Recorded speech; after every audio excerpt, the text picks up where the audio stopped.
Wassalatu wassalamu ala rasulillah nabina Muhammadin wa ala alihi wa ashabihi wa man wala. Ashhadu an la ilaha illallah wahdahu la syarikalah wa ashhadu anna Muhammadan abduhu wa rasuluh ma ba'du. Ikhwatal Islam, a'azakumullah, sahabat roja dimanapun Anda berada, semoga Allah subhanahu wa ta'ala menjaga, berkahi dan memuliakan kita semua. Alhamdulillah, di kesempatan pagi menjelang siang ini kita akan simak bersama kembali kajian ilmiah yang kami hadirkan secara langsung dari pembahasan rutin, yaitu kitab Fathul Majid, syarah kitab Tauhid yang disampaikan oleh Ustaz Ahmad Zainuddin Al-Banjari hafizahullahu ta'ala. Dan alhamdulillah kami sudah terkoneksi dengan beliau yang berada di Banjarmasin. Semoga koneksi kami lancar hingga akhir acara nanti, dan semoga Allah menjaga Ustaz beserta keluarga, berkahi ilmu yang akan disampaikan, dan juga memberkahi pertemuan kita di kesempatan pagi hari ini. Dan seperti biasa, setelah materi yang akan disampaikan, kami akan sediakan sesi tanya jawab.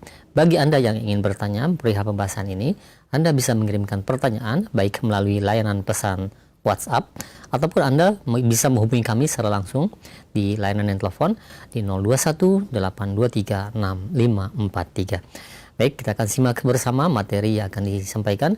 Kepada Ustaz kami persilahkan, falyatafadhal mashkur. Assalamualaikum warahmatullahi wabarakatuh. Bismillahirrahmanirrahim. Innal hamdalillah nahmaduhu wa nasta'inuhu wa nastaghfiruh wa na'udzu billahi min shururi anfusina wa sayyiati a'malina. Man yahdihillahu fala mudilla lahu wa man yudlil fala hadiya lahu. Wa ashhadu an la ilaha illallah wahdahu la syarika lahu wa ashhadu anna Muhammadan abduhu wa rasuluh. Ya ayyuhalladzina amanu taqullaha haqqa tuqatih wa la tamutunna illa wa antum muslimun. Ya ayyuhan nasu taqu rabbakumul ladzi khalaqakum min nafsin wahidah wa khalaqa minha zawjaha wa batha minhuma rijalan katsiran wa nisaa'a. واتقوا الله الذي تساءلون به والأرحام إن الله كان عليكم رقيبا. يا أيها الذين آمنوا اتقوا الله وقولوا قولا سديدا يصلح لكم أعمالكم ويغفر لكم ذنوبكم ومن يطع الله ورسوله فقد فاز فوزا عظيما. أما بعد، فإن أصدق الحديث كتاب الله وأحسن الهدي هدي محمد صلى الله عليه وعلى آله وسلم وشر الأمور محدثاتها وكل محدثة بدعة وكل بدعة ضلالة وكل ضلالة في النار. Alhamdulillah, kita bersyukur pada Allah Subhanahu wa Ta'ala pada hari ini, hari Rabu malam Kamis 17 Syawal 1446 Hijriah, bertepatan dengan 16 April 2025. Kita kembali bersama Roja TV dan Radio Roja dalam sebuah kajian membaca kitab Fathul Majid, syarhu kitab Tauhid. Dan pada kesempatan kali ini kita sampai kepada bab yang ke-43, babu ma jaa'a fi man lam yaqna' bil halifi billah. Bab tentang seorang yang belum puas dengan sumpah yang menggunakan nama Allah Subhanahu wa Ta'ala. Salawat dan salam semoga selalu Allah berikan kepada Nabi kita Muhammad sallallahu alaihi wa ala alihi wasallam, pada keluarga beliau, para sahabat, serta orang-orang yang mengikuti beliau sampai hari kiamat kelak. Dengan nama-nama Allah yang husna dan sifat-sifatnya yang ulia, kita berdoa, Allahumma inna nas'aluka ilman nafi'an wa rizqan tayyiban wa amalan mutaqabbala. Allahumma amin. Ahibati fillah, afanillah wa iyyakum. Bab yang ke-43, babu ma jaa'a fi man lam yaqna' bil halfi billah. Orang yang tidak rela dengan sumpah yang menggunakan nama Allah Subhanahu wa Ta'ala. yang tidak rela dengan sumpah yang menggunakan nama Allah Subhanahu wa ta'ala. Ahibati fillah, afanillah wa iyyakum. Eh, Maksud daripada bab ini adalah menjelaskan tentang hukum siapa yang belum rela dengan sumpah yang menyebutkan nama Allah di dalam sumpah tersebut. Ya, ada orang yang tidak rela disebutkan nama Allah di dalam sumpah tersebut.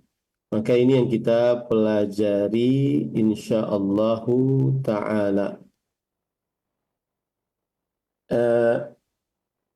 Hubungan bab ini dengan dalil ataupun hubungan bab ini dengan tauhid menunjukkan bahwa contoh perbuatan syirik yaitu tidak rela disebutkan sumpah dengan menyebut nama Allah Subhanahu wa ta'ala. Dia tidak rela disebutkan sumpah dengan menyebut nama Allah Subhanahu wa ta'ala. Maka ini adalah termasuk daripada kesyirikan.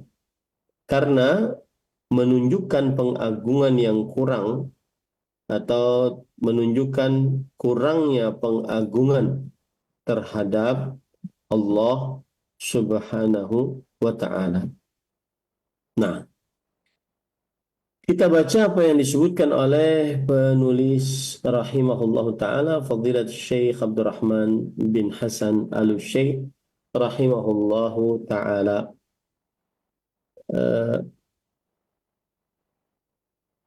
عن ابن عمر رضي الله عنهما أن رسول الله صلى الله عليه وسلم قال لا تحلفوا بآبائكم من حلف له بالله فليصدق ومن حلف له بالله فليرضى ومن لم يرضى فليس من الله رواه ابن ماجه بسند حسن.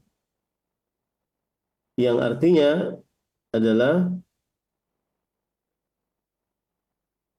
diriwayatkan dari Ibnu Umar radhiyallahu anhuma bahwa Rasulullah sallallahu alaihi wa ala alihi wasallam bersabda, janganlah kamu bersumpah dengan nama nenek moyangmu. Barang siapa bersumpah dengan nama Allah, hendaklah ia berkata benar. Dan barang siapa yang diucapkan padanya sumpah dengan menyebut nama Allah, hendaklah ia rela menerima. Barang siapa yang tidak rela, maka lepaslah dari Allah, lepaslah dia dari Allah Subhanahu wa ta'ala. Penulis mengatakan, qauluhu la tahlifu bi abaikum. Di dalam hadis disebutkan bahwa janganlah kalian bersumpah dengan nama nenek moyang kalian. Seperti demi bapakku, demi ibuku, demi keturunanku, ini tidak boleh. Taqaddama an-nahyu 'anil halifi bi ghairillahi 'umuman. Sudah dijelaskan sebelumnya tentang larangan tentang bersumpah dengan nama selain Allah secara umum. Wa qawluhu man halafa lahu billahi falyasduq. Dan di dalam hadis disebutkan barang siapa yang bersumpah dengan nama selain Allah maka hendaklah dia berkata jujur. Hadza mimma aujabahu Allah ala abdihi, ala ibadihi. Ini adalah sesuatu yang diwajibkan oleh Allah Subhanahu wa ta'ala atas hamba-hambanya. Wa khassah wa haddahum alaihi fi kitabih. dan Allah Subhanahu wa taala memerintahkan atas hal itu di dalam Al-Qur'an, yaitu hendaklah kalau bersumpah dengan hal yang jujur. Qala ta'ala ya ayyuhalladzina amanu taqullaha wa kunu ma'as sadiqin. Allah Subhanahu wa taala berfirman, wahai orang-orang yang beriman, bertakwalah kepada Allah dan jadilah engkau bersama dengan orang-orang yang jujur. Surat At-Taubah ayat 119. Waqala was-sadiqina was-sadiqat. Dan Allah Subhanahu wa taala berfirman, dan orang-orang yang jujur dari lelaki dan perempuan. Quran surat Al-Ahzab ayat 35. Wa qala ta'ala falau sadaqullaha lakana khairan lahum. Dan Allah Subhanahu wa taala berfirman, jikalau mereka jujur terhadap Allah Subhanahu wa taala, maka tentu itu yang lebih baik bagi mereka. Tentu itu yang lebih baik bagi mereka.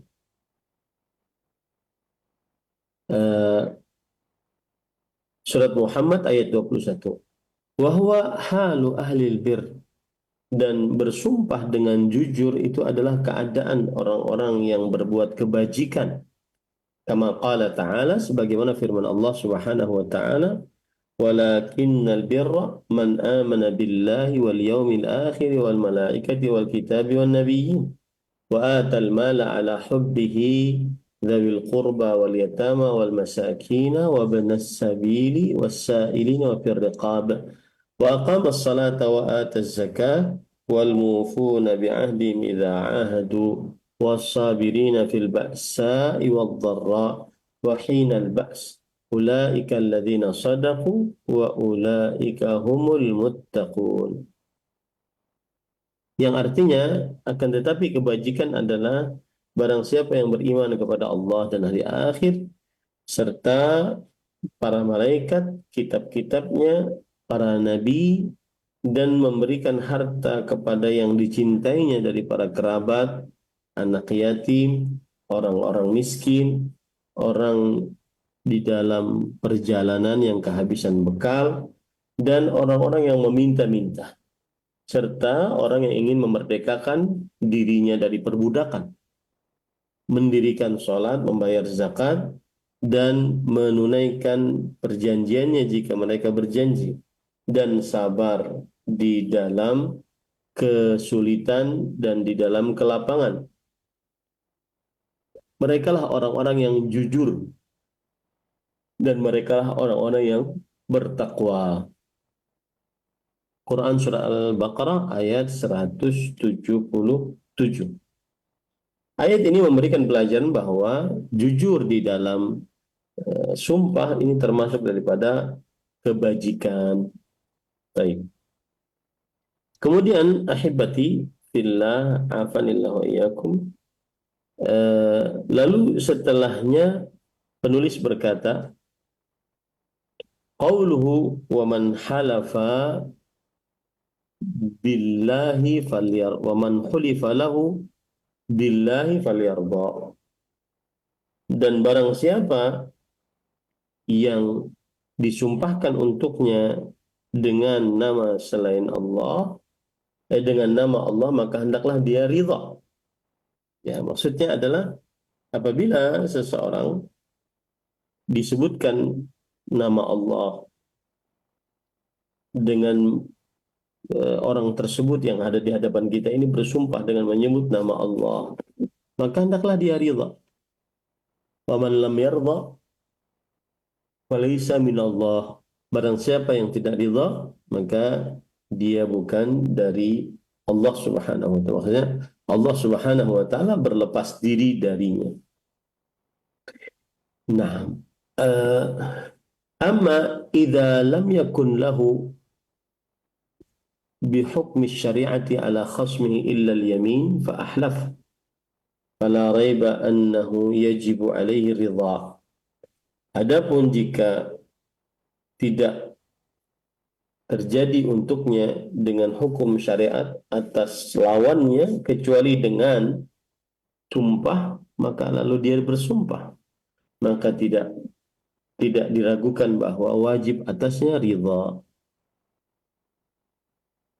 Wa amma idza kana fima yajri bainan nas mimma qad yaqa'u fil i'tidarat min ba'dihim li ba'd wa nahwi dhalik fa hadha min haqqil muslim al muslim an yaqbala minhu idza halafa lahu mu'tadiran aw mutabarri'an min tuhmah.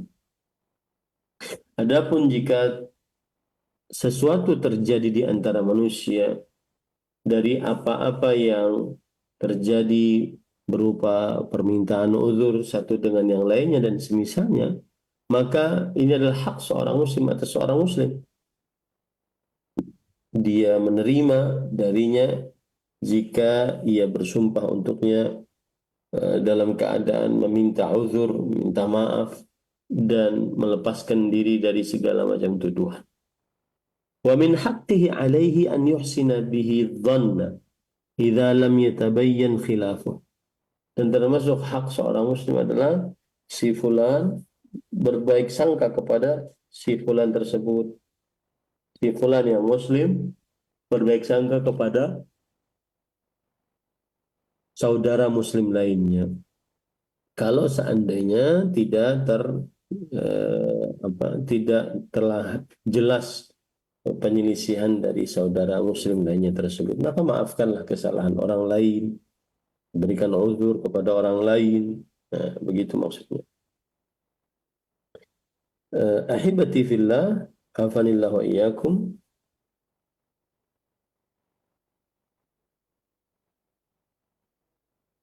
Kemudian penulis mengatakan, kama fil athari an Umar radhiyallahu anhu, wala tadhunnanna bi kalimah kharajat min muslimin syarran wa anta tajidu laha fil khairi mahmalan. Yang artinya, dan jangan sekali-kali engkau mengira sebuah ucapan keluar dari seorang muslim keburukan, selama engkau masih bisa mencari kemungkinan baik di dalam ucapannya tersebut. Nah, ini perkataan agung ya. Semestinya seorang muslim melakukannya akan hal ini. Yaitu seseorang hendaknya apabila mendengar sesuatu dari seorang muslim, dia mencari cara agar bisa memaklumi apa yang diucapkan oleh seorang muslim tadi.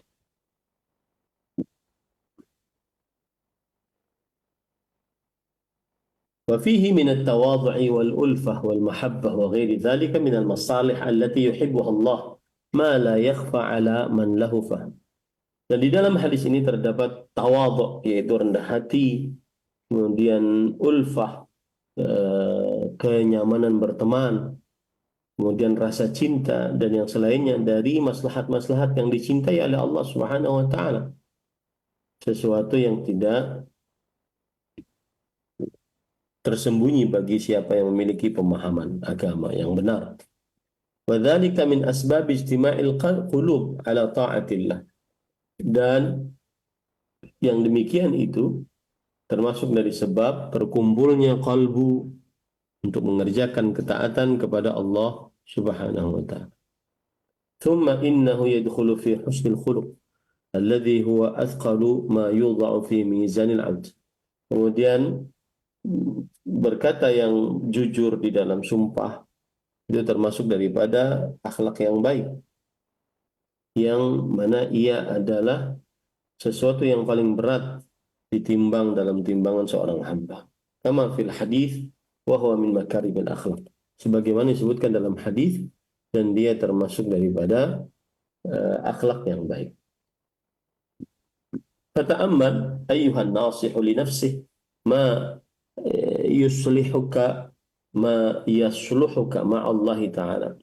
Maka perhatikanlah, wahai orang yang ingin kebaikan untuk dirinya, apa saja yang memperbaikimu bersama Allah Subhanahu wa taala, yaitu terhadap Allah Subhanahu wa taala maksudnya, minal qiyami bi huquqihi wa huquqi ibadihi, wa idkhalis sururi 'alal muslimin, yaitu berupa mengerjakan hak-haknya dan hak-hak hambanya dan memasukkan kegembiraan atas orang-orang muslim.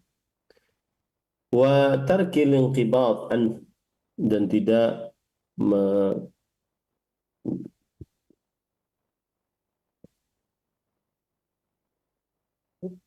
talqil inqibat, tidak menyusahkan mereka, ya, tidak menyusahkan mereka kaum muslimin.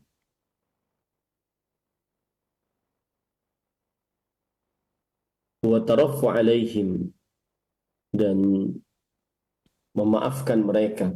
Fa inna fihi min ad-darar ma la yakhtur bil bal wa la yadur bil khayal. Karena di dalamnya terdapat keburukan, bahaya yang tidak pernah terbesit di dalam pikiran dan tidak pernah terlintas dalam hayalan. Wa bastu hadhil umur wa dzikru ma warada fiha madhkurun fi kutubil adabi wa ghairiha, dan penjelasan lebih luas tentang perkara ini dan penyebutan apa saja yang ada di dalamnya disebutkan di dalam kitab-kitab adab dan yang semisalnya. Faman ruziqa dzalika wal amalu bihi yanbaghi al amal bihi minhu. Barang siapa yang diberikan rezeki akan hal itu dan bisa mengamalkannya, maka wajib untuk mengamalkannya. Wa tarku ma yajibu tarkuhu min dzalik, dan meninggalkan apa yang wajib ditinggalkan dari hal tersebut. Dalla ala wufuri dinihi wa kamali aqlihi. Ini semua menunjukkan kepada sempurnanya agama seseorang dan sempurnanya akal seseorang. Wallahul muwaffiq wal mu'in li'abdihi ad-dha'if al-miskin, wallahu a'lam. Allah Subhanahu wa taala memberi taufik, memberi pertolongan kepada hamba-hambanya yang lemah, yang miskin, wallahu a'lam. Nah, jadi intinya para ikhwah yang dirahmati oleh Allah Subhanahu wa taala, bab yang ke-43 ini adalah menjelaskan hukum siapa yang belum rela dengan sumpah dengan nama selain Allah. Dan dalil yang disebutkan oleh penulis dari Al-Quran, dalil yang disebutkan oleh penulis dari hadis Rasul sallallahu alaihi wasallam, maknanya adalah Nabi Muhammad SAW menjelaskan larangan bersumpah dengan nama nenek moyang. Nabi Muhammad SAW juga Nabi Muhammad SAW memerintahkan untuk jujur ketika bersumpah dengan nama Allah. Beliau juga memerintahkan untuk rela jika disebutkan sumpah dengan nama Allah, dan memberitahukan yang tidak rela dengan sumpah dengan nama Allah, maka Allah akan berlepas diri darinya. Apa hubungan dalil ini dengan bab?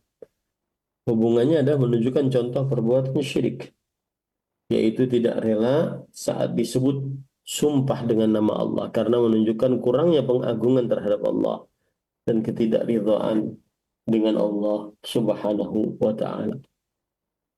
Nah, itulah bab yang ke-43, walhamdulillah.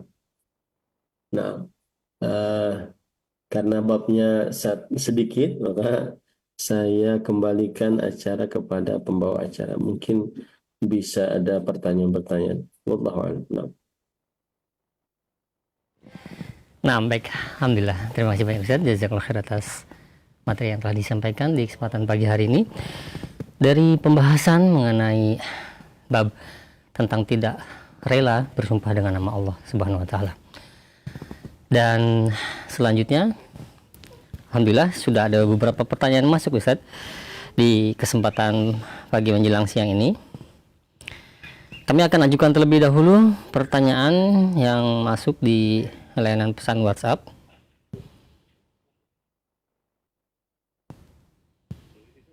Nah, kami ajukan pertanyaan dari penanya yang berada di Johor Baru, Malaysia, dari Abu Umair. Assalamualaikum warahmatullahi wabarakatuh. Barakallahu fiik. Ya Ustaz, ana sedang berada di perantauan dan ana lebih banyak menelpon istri daripada menelpon orang tua, yaitu menanyakan kabarnya. Namun ana tetap berusaha untuk berbuat baik kepada mereka. Apakah ini termasuk durhaka kepada orang tua, Ustaz? Jazakumullahu khairan, barakallahu fikum. Alhamdulillah, wassalatu wassalamu ala rasulillah wa ala alihi wa ashabihi wa man walah, amma ba'd. Untuk seorang anak laki-laki yang sudah menikah, maka dia wajib berbakti kepada kedua orang tuanya dan tidak gugur dengan pernikahannya dengan seorang perempuan.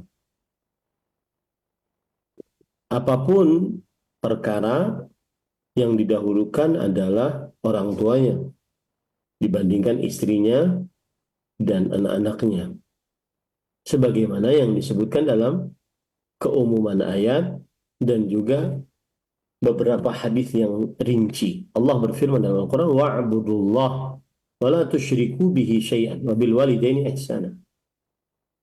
Beribadalah kalian kepada Allah dan janganlah kalian mensyirikan Allah dengan sesuatu apapun, dan berbaktilah kalian kepada kedua orang tua.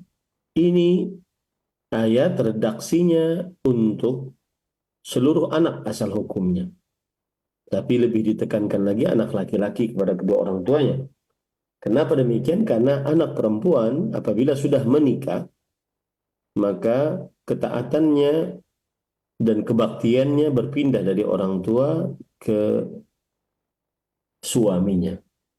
Karena ketaatan kepada suami dibangun di atas akad perjanjian. Sedangkan ketaatan kepada orang tua dibangun di atas rahim. Kembali kita ke permasalahan tadi, berarti anak laki-laki jika sudah menikah dan sebelum menikah, sesudah menikah, wajib berbakti kepada kedua orang tuanya. Dan hadis yang menunjukkan bahwa anak laki-laki lebih mendahulukan orang tuanya dibandingkan istrinya, salah satunya adalah tentang 3 orang yang terperangkap di dalam goa karena mulut goa tertutup dengan batu. Salah satu dari 3 orang tersebut ketika berdoa menyebutkan bahwa aku memiliki kedua orang tua, tidaklah aku berikan minuman, makanan kepada anak istriku kecuali aku berikan minuman, makanan kepada kedua orang tuaku. Ini menunjukkan bahwa amalan orang ini diterima oleh Allah Subhanahu wa taala, berarti amalannya benar. Maka sebagai seorang suami, saya nasihatkan, dahulukanlah orang tua daripada istri dan anak. Tetapi dengan syarat tidak menzalimi istri dan anak. Istri tetap kita nafkahi, tetap kita jalin komunikasi, jangan sampai dizalimi dengan dalih berbakti kepada kedua orang tua. Wallahu a'lam. Nah, baik, alhamdulillah, terima kasih banyak Ustaz, jazakallahu khair atas jawabannya. Demikian.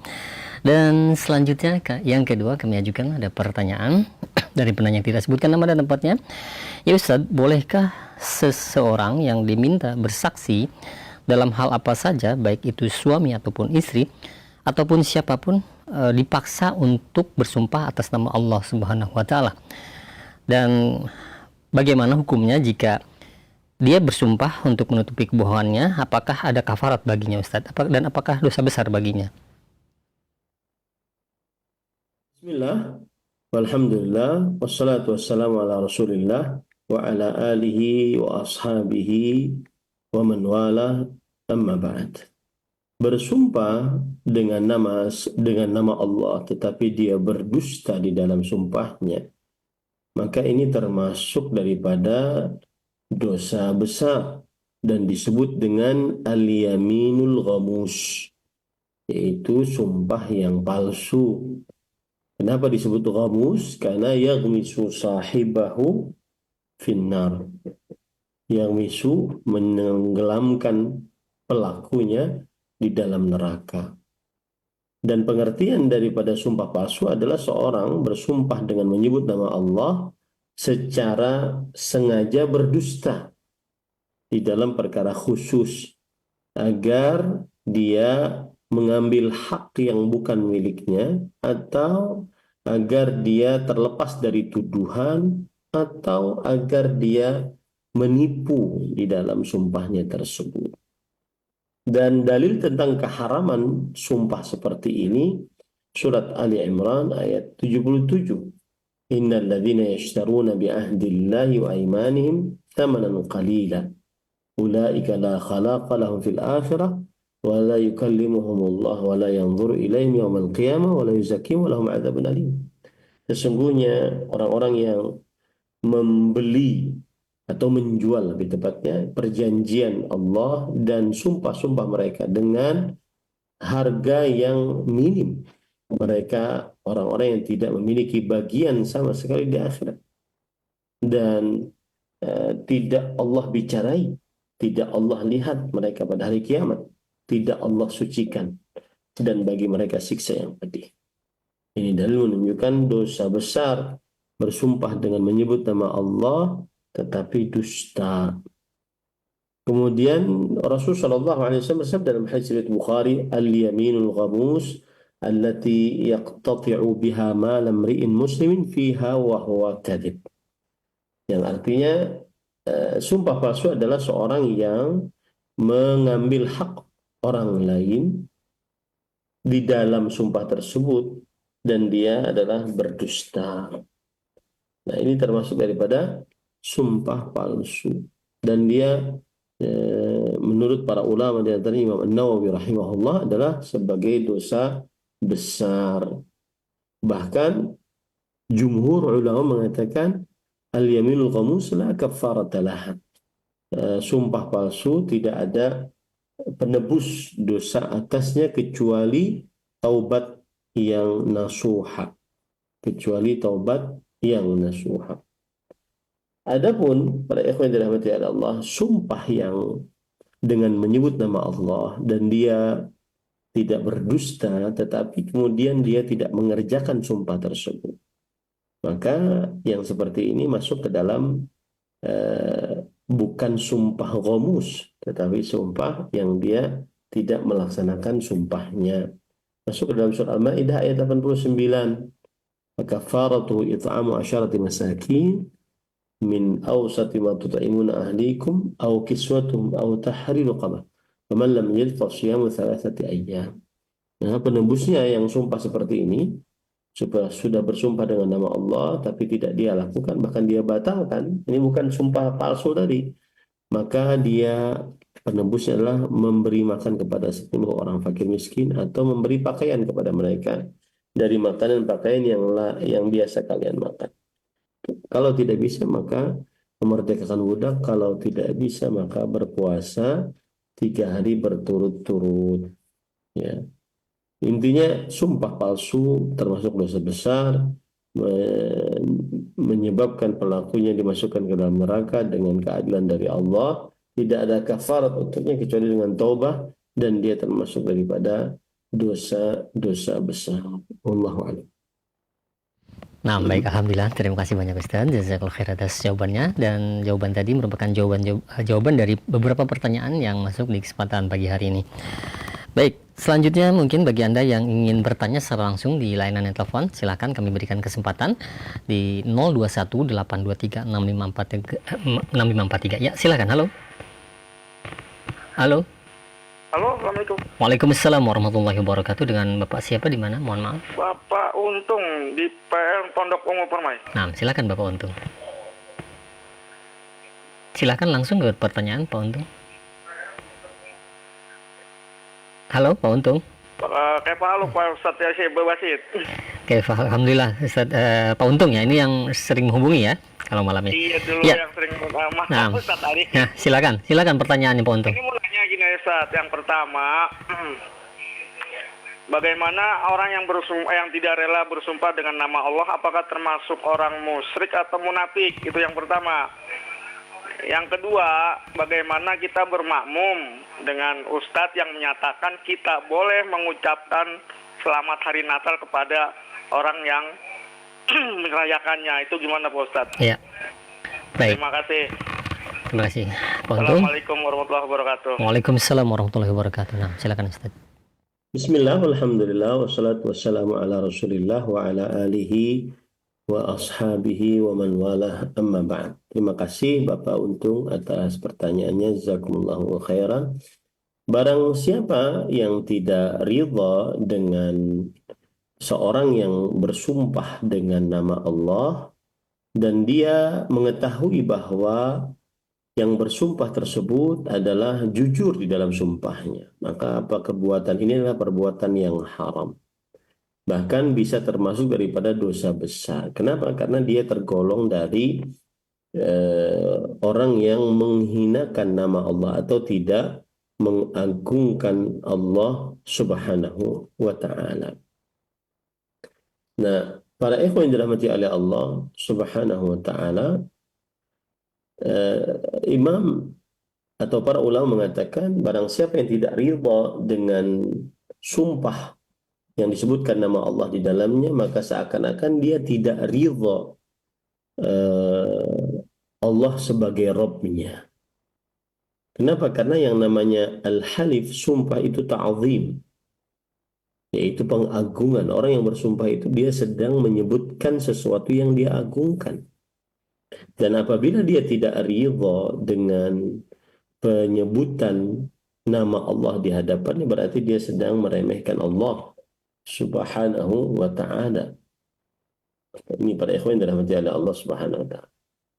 Nah, sebagian ulama mengatakan dia sudah mengurangi kadar pengagungannya terhadap Allah Subhanahu wa ta'ala. Kalau seandainya dia menyebutkan tidak ridhonya itu kemudian di dalam qalbu, maka ini bisa kekufuran. Tetapi kalau seandainya hanya dengan lisan, maka itu adalah syirik asghar atau kufrun asghar, karena dengan lisan saja. Wallahu a'lam. Pertanyaan yang kedua tadi apa, Akhbasi? Saya tidak. Nah, bermakmum kepada orang yang telah mengucapkan perayaan hari raya besar mereka, Ustaz, yang dimana mengandung syirikan. Bismillah, walhamdulillah, wassalatu wassalamu ala rasulillah wa ala alihi wa ashabihi wa man walah, amma ba'd. Hukum orang yang mengucapkan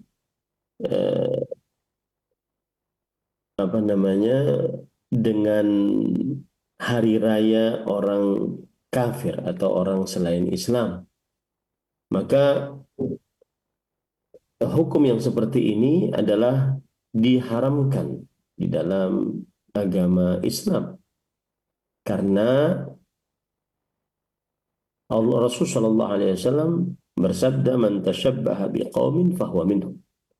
Barang siapa yang menyerupakan diri dengan suatu kaum, maka dia adalah bagian dari kaum tersebut. Dia adalah bagian dari kaum tersebut. Syekhul Islam Ibn Taimiyah rahimahullahu ta'ala pernah mengatakan bahwa hadis ini menunjukkan pemahaman yang paling ringannya adalah keharaman untuk menyerupakan diri dengan orang-orang kafir. Dan pemahaman yang paling beratnya terhadap hadis ini adalah kekufuran atau kesyirikan orang yang menyerupakan diri dengan orang kafir. Tetapi tidak sampai demikian, kecuali kalau seandainya dia dari dalam qalbunya. Maka siapa saja dari tokoh agama atau siapapun yang menyebutkan hari raya orang kafir atau selamat atas hari raya orang kafir, maka dia telah melakukan perbuatan yang haram. Kenapa? Karena al-a'yad min jumlati syara'i'. Hari raya itu bagian daripada syiar dan syariat. La yajuzu ihdatsu 'idin fil Islam illa bidalil syar'i. Tidak boleh mengadakan Aid yang baru di dalam agama Islam kecuali dengan dalil syariat. Dan menyerupakan diri, menyebutkan selamat hari raya atas seorang selain Islam dalam agamanya, ini termasuk daripada menyerupakan diri dengan orang selain Islam. Maka dia fahuwa minhum, kata Rasulullah, dia termasuk dari mereka. Maka dia telah melakukan perbuatan yang haram. Apakah sampai kepada derajat kekufuran? Jawabannya tidak. Nah, kalau tidak sampai kepada derajat kekufuran, kalau masih dengan lisan saja, maka masih diperbolehkan sholat di belakangnya. Tapi kalau dia lisan dan qalbunya meyakini ada anak Tuhan yang dilahirkan, ada Tuhan selain Allah, dan dia beri selamat akan hal itu, maka ini termasuk kekufuran dan tidak boleh sholat di belakang imam tersebut. Wallahu a'lam. Ya, nah baik, terima kasih banyak Ustaz Jazakallahu khair atas jawaban dan penjelasannya. Dan jawaban tadi merupakan jawaban dari beberapa pertanyaan yang lainnya juga yang mengenai perbuatan dosa besar, apakah mengeluarkan dari Islam atau tidak. Baik, selanjutnya yang kedua mungkin kami berikan kesempatan kembali di layanan telepon. Silakan di 021 823 6543. Silakan bagi Anda yang ingin bertanya secara langsung. Nah, sambil menunggu, kami ajukan kembali Ustaz pertanyaan di layanan pesan WhatsApp. Assalamualaikum warahmatullahi wabarakatuh. Ya Ustaz, jika kita melihat percakapan orang-orang Arab di sana sering mengatakan wallahi wallahi, apakah ada makna lain Ustaz? Dan apakah hal tersebut masuk ke dalam sumpah, dan apakah juga masuk ke dalam mudah-mudah dalam bersumpah atas nama Allah? Mohon jawaban dan penjelasannya. Bismillah, walhamdulillah, wassalatu wassalamu ala rasulillah wa ala alihi wa ashabihi wa man walah, amma ba'd. Yang pertama adalah jika pengucapan wallahi wallahi untuk penekanan saja, bukan untuk sumpah yang berbilang-bilang. Wallahi ma fa'altu, wallahi ma fa'altu. Demi Allah saya enggak melakukan. Demi Allah saya tidak melakukan. Ini hanya untuk penekanan saja. Ya, bukan sebagai pesumpah. Maka ini tidak mengapa. Dan ini termasuk daripada penekanan. Seperti misalkan dalam hadis Rasulullah SAW riwayat Bukhari, wallahi alladzi la ilaha illa ghairuh. Wallahi alladzi la ilaha illa ghairuh, wallahi alladzi la ilaha illa ghairuh, ma unzilat surah min kitabillah illa wa ana a'lam aina nasal. Kata Abdullah bin Mas'ud radhiyallahu anhu, demi Allah yang tidak ada ilah yang berhak diibadahi selainnya, demi Allah yang tidak ada ilah yang berhak diibadahi selainnya, demi Allah yang tidak ada ilah yang berhak diibadahi selainnya, tidaklah diturunkan Al-Quran, surat dari Al-Quran, melainkan aku mengetahui di mana diturunkannya. Maka pengulangan wallahi di sini untuk penekanan, ya, bukan sebagai sumpah. Kemudian jika pengulangan kalimat wallahi sebagai sumpah, maka berarti dia sudah bersumpah 3 kali sumpah. Kalau seandainya penyebutannya 3 kali sumpah. Berarti kalau seandainya dia melanggar, maka dia akan terkena 3 kali kafarat juga. Ya, kafarat juga. Ya, Imam Nawawi mengatakan wa in arada ta'addud fa bi'adadiha. Kalau seandainya dia memang bersumpah dengan jumlah bilangan tersebut, niatnya sumpah, maka kafaratnya juga sesuai dengan jumlah sumpahnya. Kemudian kalau seandainya itu hanya sekedar keluar dari lisan tanpa ada maksud untuk bersumpah, ya seperti kebiasaan orang begitu, maka para ikhwan yang dirahmati oleh Allah Subhanahu wa taala, yang seperti ini adalah perbuatan yang seharusnya dijauhi. Tetapi jika dia lakukan, tidak ada kafarat atasnya. Seharusnya dia jauhi. Bersumpah, mengucapkan wallahi wallahi, seharusnya dijauhi. Sebagaimana dalam surah Al-Maidah ayat 89. La yu'akhidhukumullahu billaghwi fi aimanikum. Janganlah Allah menulis dosa atas kalian dengan sumpah-sumpah yang sia-sia di antara kalian, yaitu apa yang diucapkan oleh manusia tanpa ada niat sumpah karena kebiasaan dia mengucapkan wallahi wallahi. Intinya apabila orang mengucapkan wallahi wallahi diulang-ulang hanya untuk menekankan, maka ini boleh dan tidak ada kafarat atasnya. Atau kalau seandainya dia mengulang-ulang dan itu adalah sumpah, memang dia bersumpah, maka itu sesuai dengan niatnya. Ya, dia mengucapkan 3 kali berarti sumpahnya 3 kali. Berarti nanti juga lazim baginya kalau tidak terlaksana, berarti dia membayar sesuai dengan jumlah bilangan sumpahnya tadi. Adapun kalau orang mengucapkan wallahi wallahi dengan tanpa niat sumpah tetapi hanya kebiasaan lisan saja, maka ini perbuatan sia-sia, ya, dan tidak ada kafarat atasnya dan lebih baik dijauhi. Wallahu a'lam.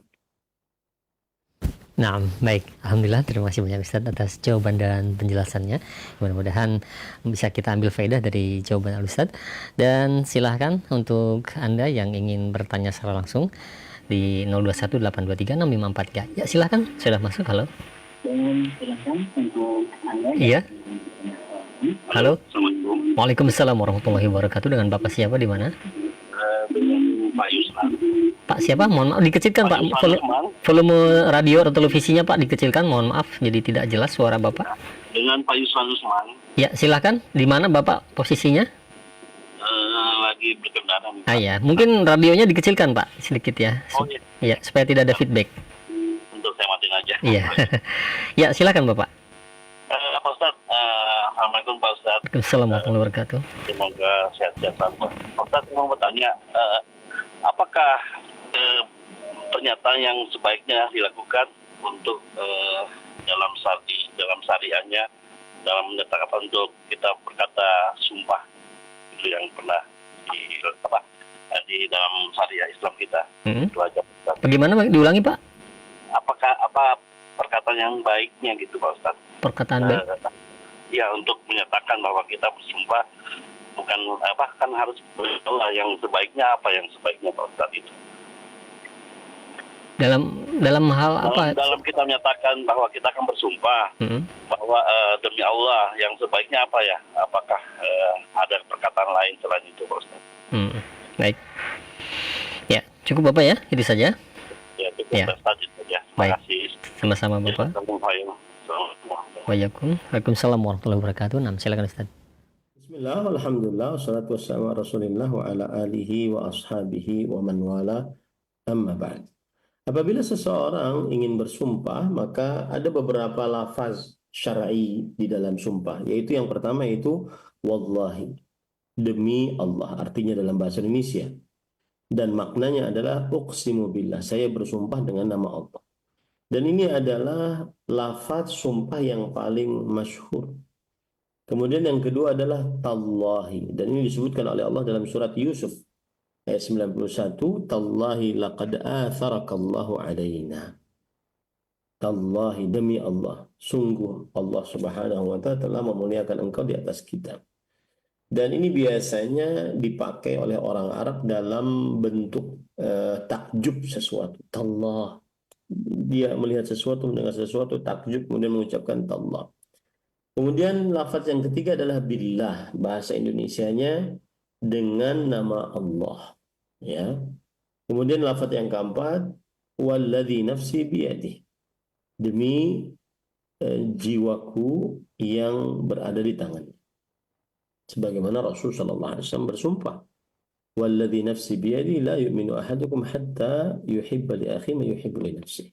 Demi jiwaku yang berada di tangannya, tidak beriman salah seorang di antara kalian sampai ia mencintai untuk saudaranya apa yang ia cintai untuk dirinya sendiri. Riwayat Bukhari dan Muslim.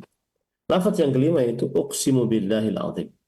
Saya bersumpah dengan nama Allah yang agung, dan ini disyariatkan. Ya, ini biasanya disebutkan di pengadilan-pengadilan, di mahkamah-mahkamah untuk bersumpah di hadapan hakim. Nah, adapun yang tidak diperbolehkan adalah yaitu dengan menyebut nama selain Allah seperti wan nabi, demi nabi. Ya, kemudian bira'si ummi misalkan, demi kepala ibuku. Kemudian bi syarafi, demi kemuliaanku, wal Ka'bah, demi Ka'bah, wal Quran. Ya. Kalau seandainya seseorang dengan menyebut demi Al-Quran itu maksudnya adalah demi mushaf. Demi mushaf Al-Quran, ini tidak boleh. Karena Rasulullah SAW bersabda, "Man halafa falyahlid billah." Barang siapa yang bersumpah, maka hendaklah bersumpah dengan nama Allah. Hadis riwayat Bukhari dan Muslim. "Wa man halafa bi ghairillah faqad asyrak." Barang siapa yang bersumpah dengan nama selain Allah, maka sungguh dia telah melakukan kesyirikan. Hadis riwayat Imam Abu Dawud. Nah, itu kira-kira wallahu a'lam. Ya, nah baik, alhamdulillah, terima kasih banyak Ustadz, jazakallahu khair atas jawaban dan penjelasannya. Dan satu pertanyaan terakhir Ustadz kami ajukan di layanan pesan WhatsApp. Nah, ada pertanyaan. Assalamualaikum warahmatullahi wabarakatuh. Ya Ustadz, apakah ucapan insya Allah lusa atau besok saya akan melakukan ini dan itu, apakah hal tersebut juga masuk ke dalam sumpah Ustadz, dan bagaimana jika kita tidak bisa melaksanakannya? Alhamdulillah, wassalatu wassalamu ala rasulillah wa ala alihi wa ashabihi wa man wala, amma ba'd. Hukum mengucapkan insya Allah, apakah dia masuk ke dalam sumpah juga atau tidak? Jawabannya adalah, kalau ada seorang muslim mengucapkan demi Allah, insya Allah saya akan benar-benar melakukan ini, maka ini tidak dianggap sebagai sumpah yang kalau diucapkan kemudian tidak dilakukan menyebabkan kafarat. Ya, ini tidak termasuk, ya, sebagaimana perkataan jumhur ulama. Kenapa? Karena dia dikaitkan dengan insya Allah. Ya, seperti misalkan Allah berfirman dalam surah Al-Kahfi, "Wala taqulanna li syai'in inni fa'ilun dzalika ghada illa an yasha Allah." Janganlah sekali-kali kamu mengucapkan untuk sesuatu, sesungguhnya aku akan melakukan hal itu besok, kecuali dengan kehendak Allah. Ya, maka pada ikhwan yang dirahmati oleh Allah Subhanahu wa taala, demikian kalau seseorang mengucapkan insya Allah tidak masuk ke dalam sumpah. Rasulullah SAW bersabda, "Man halafa faqala insya Allah fala hanatha alayhi fala hintha alayhi." Barang siapa yang bersumpah kemudian dia mengucapkan insya Allah, maka tidak ada kafarat atasnya, ya, atau tidak ada penyelisihan sumpah tersebut atasnya, apa-apa tidak ada. Ini dan disebutkan oleh para ulama, ini adalah ijma', bahwa orang yang kalau mengucapkan saya bersumpah insya Allah, atau apalagi dengan hanya insya Allah saja, maka ini tidak termasuk daripada sumpah. Wallahu a'lam. Iya, nah baik, alhamdulillah, terima kasih banyak Ustadz, jazakallahu khair atas jawaban dan penjelasannya. Masya Allah, mudah-mudahan ini jawaban-jawaban yang telah disampaikan bisa menjadi ilmu yang bermanfaat bagi kita semua, ya, tambahan ilmu, dan kita bisa menghukumi suatu permasalahan. Baik, alhamdulillah, pertanyaan-pertanyaan sudah kami ajukan Ustadz, dan waktu pun sudah mencapai akhirnya di kesempatan pagi hari ini, dan mungkin ada ikhtitam yang dapat disampaikan untuk para pemerhati roja sekalian. Nah, Ustaz, silakan. Bismillah, walhamdulillah, wassalatu wassalamu ala rasulillah wa ala alihi wa ashabihi wa man walah, amma ba'd. Ada perkataan yang menarik dari Imam Ibnu Qayyim Al-Jauziyah rahimahullah. Perkataan ini ditujukan kepada orang-orang yang melakukan sebuah dosa, lalu dia bertaubat, kemudian ternyata dia mengulangi lagi dosa tersebut, dan akhirnya dia putus asa dengan taubatnya, sehingga dia tetap di dalam dosanya tersebut karena mengira dirinya lebih baik berdosa dan terus berdosa daripada dia bertobat dari dosa kemudian dia kembali lagi. Menurut perakiraan dia itu adalah main-main terhadap Allah. Maka akhirnya dia terperosok di dalam maksiat akibat pemikiran dan asumsinya sendiri. Kecanduan, bahkan mati di atas maksiat tersebut. Maka ada perkataan menarik dari Imam Al-Qayyim rahimahullah, "Atadhunnu anna as-salihina lam yudhnibu?" Wahai Anda, apakah Anda mengira orang-orang saleh itu tidak pernah berbuat dosa? Tidak. Mereka pasti berbuat dosa. Karena kullu bani Adam khata'. Setiap anak keturunan Adam pasti orang yang selalu melakukan kesalahan. Wa khairul khatta'ina tawwabun. Dan sebaik-baik orang yang selalu melakukan kesalahan, dosa, adalah orang yang selalu bertobat kepada Allah. Kemudian beliau mengatakan, lakinnahum istataru walam yujahiru. Orang saleh juga berdosa, tetapi mereka satu, mereka menutupi dosa-dosanya dan tidak menampakkannya, menceritakannya, apalagi sampai membanggakannya terhadap orang lain. Mereka berdosa, tapi mereka tutupi. Rasulullah SAW bersabda, kullu ummati mu'afa illal mujahiri. Setiap umatku dimaafkan, kecuali orang-orang yang kecuali orang-orang yang melakukan dosa dalam keadaan mujahir. Apa itu mujahir? Seorang yang melakukan dosa di malam hari, lalu Allah Subhanahu wa ta'ala tutupi dosa-dosanya tersebut. Thumma yusbihu wa qad satarahu Allah. Dia masuk waktu pagi, Allah tutupi dosanya. Lalu ternyata dia yaqulu li fulan amiltul bariha kadza wa kadza. Aku melakukan ini dan ini tadi malam. Wa qad bata yasturuhu rabbuh. Padahal Allah telah menutupi dosanya. Wa yusbihu yakshifu sitrallahi anhu. Tapi dia di waktu pagi malah membongkar aibnya yang ditutupi oleh Allah Subhanahu wa ta'ala terhadap dirinya. Maka ini sikap yang pertama bagi orang yang berbuat dosa. Tutupi, simpan baik-baik. Jangan diceritakan, jangan ditampakkan, jangan berbangga. Yang kedua, istaghfaru walam yusirru. Dan mereka setelah berbuat dosa, orang-orang soleh juga berbuat dosa, tetapi mereka beristighfar dan tidak mengulang-ulang dosa tersebut sehingga kecanduan dengan dosa tersebut. Ini para ikhwan yang dirahmati oleh Allah Subhanahu wa ta'ala.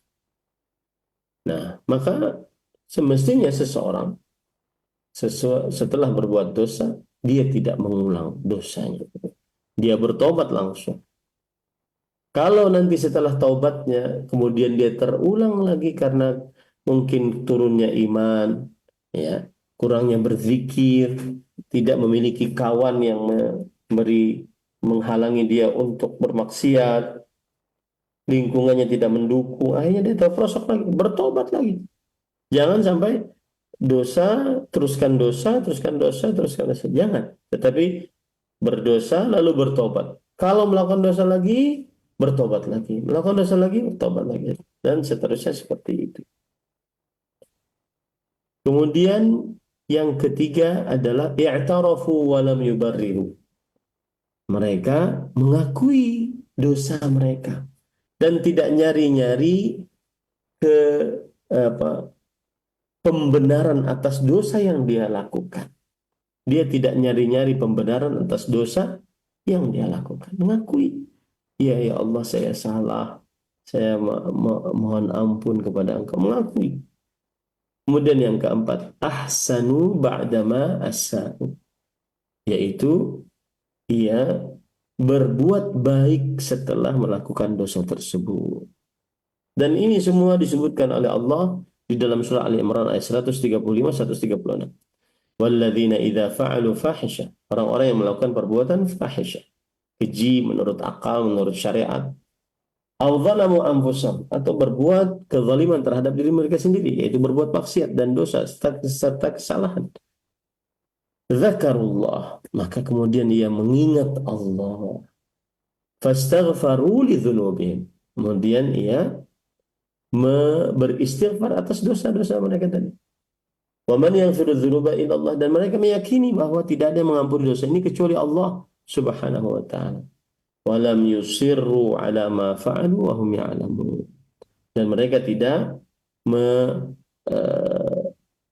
melanjutkan dosa tersebut, ya, atas apa yang telah mereka lakukan dalam keadaan mereka menyadari. 4 kiat bagi orang yang berdosa. Yang pertama, istataru, menutupi dosanya, menutupi aib kesalahannya, dan tidak menampakkannya, membongkarnya, apalagi sampai membanggakannya. Yang kedua, istighfaru, beristighfar, memohon ampunan dari dosa yang telah mereka kerjakan. Yang ketiga, ya'tarafu, mengakui kesalahan, mengakui dosa dan tidak nyari-nyari pembenaran. Yang keempat adalah ahsanu, berbuat baik setelah melakukan dosa. Niscaya dosa tersebut akan terhapus dengan perbuatan baik.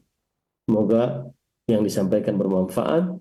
Jangan putus asa ketika sudah bertobat dari maksiat lalu kembali lagi, karena itu adalah trik syaitan.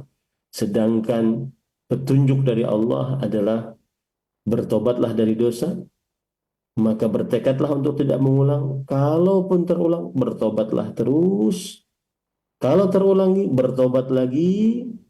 Kalau terulang lagi dosanya, bertobat terus sampai Allah mencabut nyawa kita.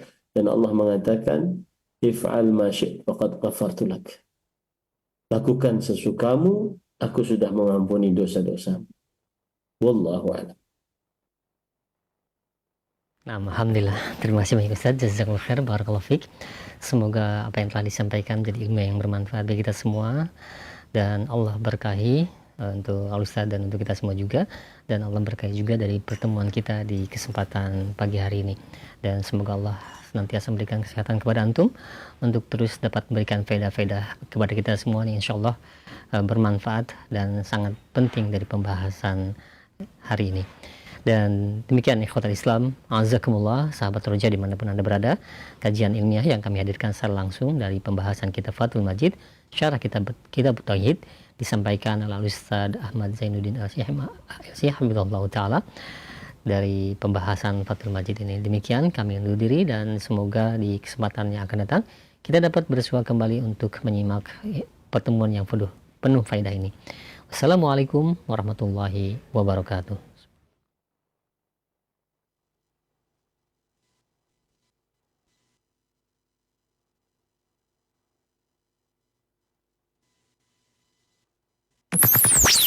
Roja TV, saluran tilawah Al-Quran.